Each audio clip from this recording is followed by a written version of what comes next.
والله العلم چې حقیقت څه دی. خو د پښتونخوا په خاص و عام کې دا عقیده موجود ده چې د اولیاء په دیره کې خاخېدو سره د انسان په ډوبي حساب کتاب کې الله پاک اسانی پیدا کوي. په پېښور ښار کې د عالم اسلام د یو داسې هستی مزار موجود دی چې په مریدانو کې د غریب عوام نه علاوه د افغانستان د شاهي خاندان افراد شامل وو او د مرګ نه پس د خپل مرشد په څنګ کې دفن شوي دي. د پښتونخوا دا ستر ولی الله حضرت حبیب الله صاحب رحمت الله علیه المعروف شیخ حبیب صاحب وو. راځئ چې د شیخ حبیب صاحب د ژوند حالاتونه باخبره شو. خور کوهاټ روډ باندې د رنګ روډ نه وړاندې یوه لار ګس لاسته مومند آباد ته تللې ده. دلته د سړک سره نږدې او د مشهور بیجو د قبر تاریخي بلډینګ شاته د شیخ حبیب قبرستان کې د حضرت شیخ حبیب الله صاحب المعروف شیخ حبیب مزار په یو احاطه کې موجود دی. شیخ حبیب صاحب په 11 محرم الحرام 978 هجری کې په سرهند کې پیدا شو.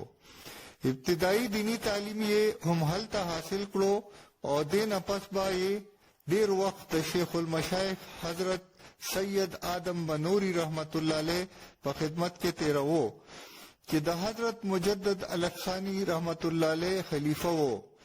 شیخ حبیب صاحب د خپل مرشد نه د طریقت په لار کې ډېر علم حاصل کړو.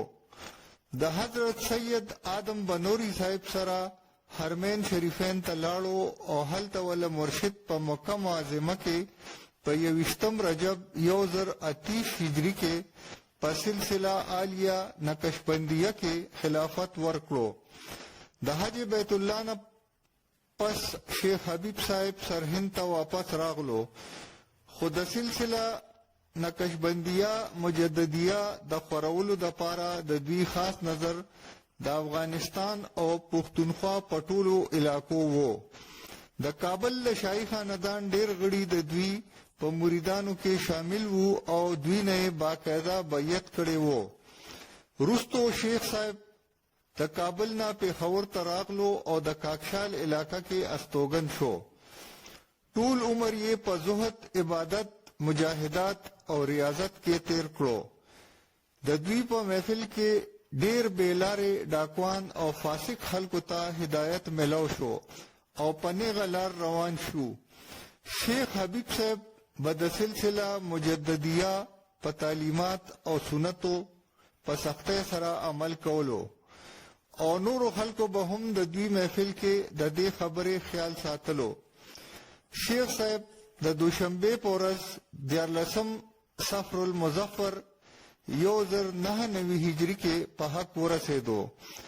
د دوی د مزار په احاطه کې د مزار نه چاپیره د افغانستان د شاهي خاندان د غړو د میوند فاتح غازی سردار محمد ایوب خان، سردار محمد ابراهیم خان، د امیر شیر علی خان میرمن او د سردار محمد ایوب خان مور او د سردار جلال الدین خان د میرمن کبور دی.